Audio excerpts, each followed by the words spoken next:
Perlu. Assalamualaikum warahmatullahi wabarakatuh. Kami dari kelompok 10 mata kuliah studi ilmu Al-Quran dan Hadis bersama kami Muhammad Julian Anabi dan saya Muhammad Dari Aulia. Saya Haris Sanuddin akan berpresentasikan dengan tema Asbabul Al-Hadis. Oke, pertama saya akan menjelaskan tentang pengertian asbab urut al-hadis. Asbab urut al-hadis merupakan susunan idhofah yang terdiri dari 3 unsur kata, yaitu asbab, urut, dan al-hadis. Asbab adalah bentuk jamak dari sebab yang berarti dengan had atau tali. Saluran yang artinya dijelaskan sebagai segala yang menghubungkan suatu benda dengan benda lainnya. Sedangkan menurut istilah adalah segala sesuatu yang mengantarkan pada tujuan dan juga yang mendefinisikan dengan suatu jalan menuju terbentuknya suatu hukum tanpa adanya pengaruh apapun dalam hukum itu. Sedangkan kata urut yaitu air yang bisa berarti simpel, muncul yang mengalir seperti memancarkan atau air yang mengalir. Dengan demikian, secara sederhana asbab urut dapat diartikan sebagai sebab-sebab datangnya sesuatu. Karena istilah tersebut bisa dipakai dalam diskursus ilmu hadis, maka asbab urut dapat diartikan sebagai sebab-sebab atau latar belakang munculnya suatu hadis. Namun ulama memberikan definisi yang beragam terhadap asbab urut al-hadis, antara lain diungkapkan oleh Al-Suyuti, yaitu sesuatu yang menjadi metode untuk menentukan maksud atau suatu hadis yang bersifat umum, khusus, mutlak, muqayyad, dan untuk menentukan ada dan tidaknya nas dalam suatu hadis dan sejenisnya. Jika diteliti secara kritis, definisi Al-Suyuti lebih mengacu kepada fungsi asbab urut al-hadis, yakni untuk menentukan taksis dari yang am, membatasi yang mutlak, serta untuk menentukan ada dan tidaknya nas dan mansuh dalam suatu hadis dan lain sebagainya.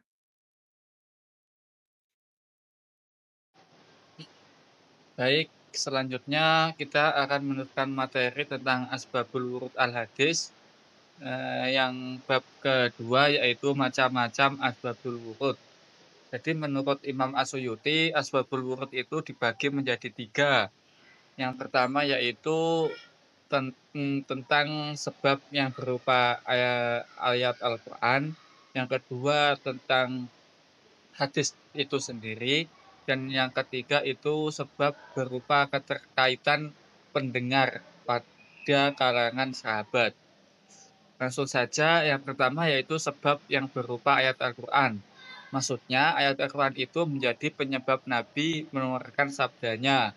Contohnya pada surat Al-An'am ayat 82, yang dimana kita berfokus pada kata bizulmin yang dengan pengertian al-jaur, yang berarti berbuat aniaya atau melanggar aturan. Terus contoh yang kedua pada surat Al-Luqman ayat 13, di mana ada kalimat yang hampir sama, tetapi itu bermakna asyirik, yakni perbuatan syirik, dengan mengutip salah satu ayat dalam Quran surat Al-Luqman. Yang kedua yaitu sebab yang berupa hadis. Maksudnya itu maksudnya seorang sahabat itu merasa kesulitan untuk memahami sebuah hadis. Kemudian muncul hadis yang memberikan penjelasan tentang perkataan atau sabda Rasulullah. Seperti hadis riwayat Al-Hakim tentang yang artinya sesungguhnya Allah memiliki para malaikat di bumi yang dapat berbicara melalui mulut manusia mengenai kebaikan dan keburukan seseorang. Di sini dicontohkan tentang ada jenazah. Ada jenazah itu pertama yaitu jenazah yang dikatakan oleh Rasulullah itu baik atau Rasulullah itu memberi pujian. Setelah itu kata wajabat, pasti masuk surga. dengan mengucapnya 3 kali. Kemudian ada rombongan lain yang mengantar jenazah, tetapi Rasulullah itu juga mengucapkan sama wajibat. Tapi yang kedua ini tidak baik lah, jenazah yang tidak baik. Jadi yang pertama itu jenazah yang baik dan pasti masuk surga.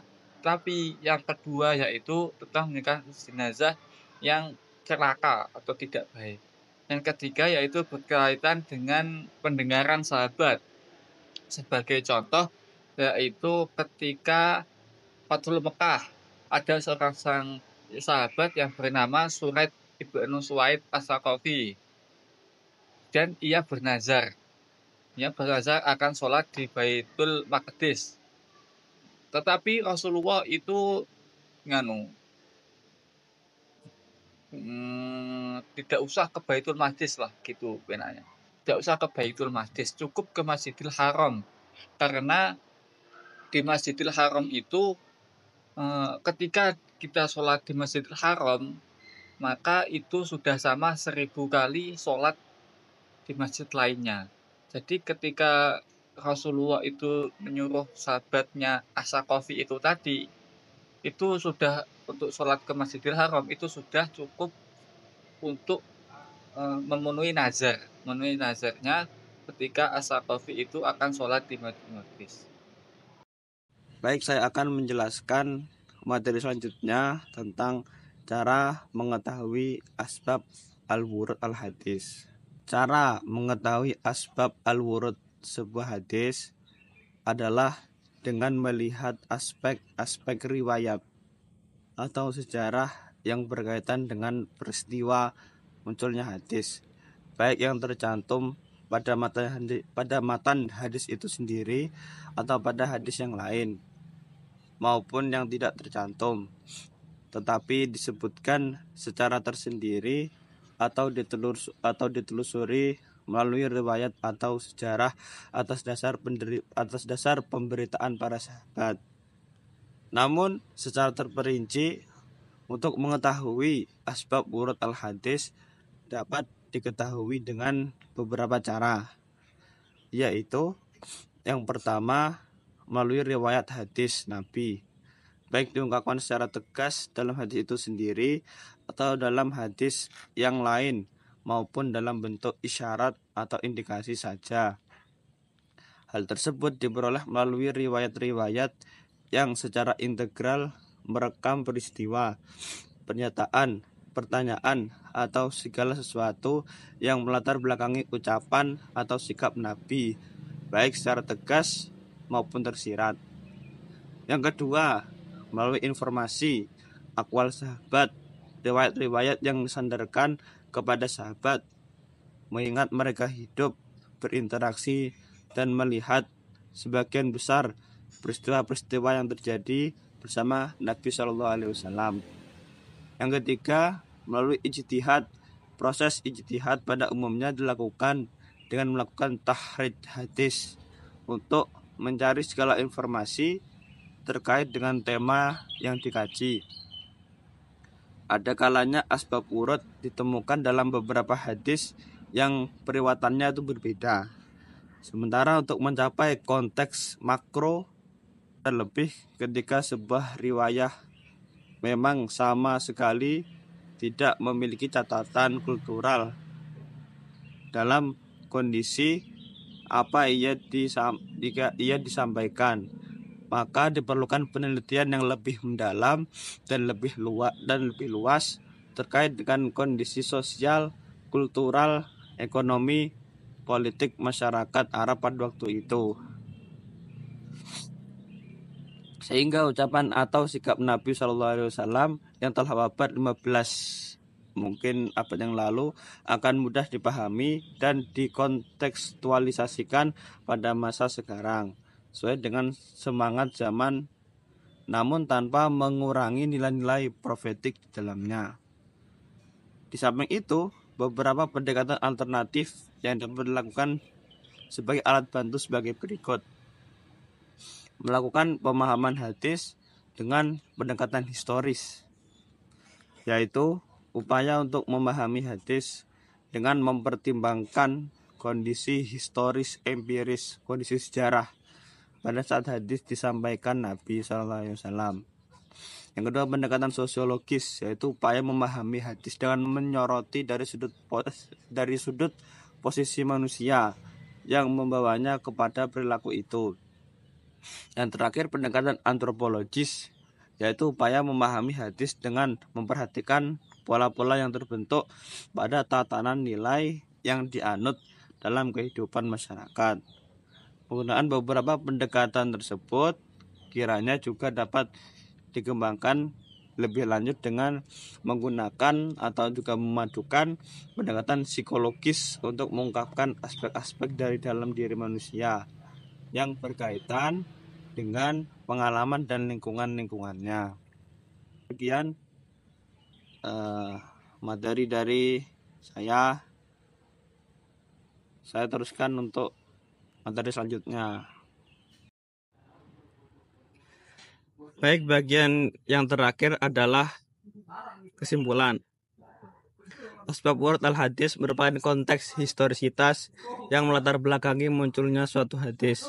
Ia dapat berupa peristiwa atau pertanyaan yang terjadi pada saat hadis itu disampaikan.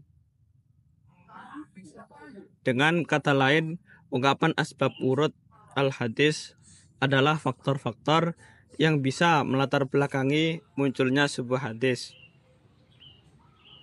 Asbabul wurud al-hadis memiliki peranan antara lain. Yang pertama yaitu mempermudah memahami hadis-hadis. Kedua, membatasi pengertian hadis yang masih mutlak. Yang ketiga, mentafsil atau merinci hadis yang bersifat global. Keempat, menentukan ada atau tidaknya nasakh mansuh dalam suatu hadis. Menjelaskan ilat, sebab-sebab ditetapkannya suatu hukum. Menjelaskan maksud suatu hadis yang masih muskil atau sulit dipahami. Menentukan adanya takhsis hadis yang bersifat umum. Mengetahui hikmah disyariatkan suatu hukum.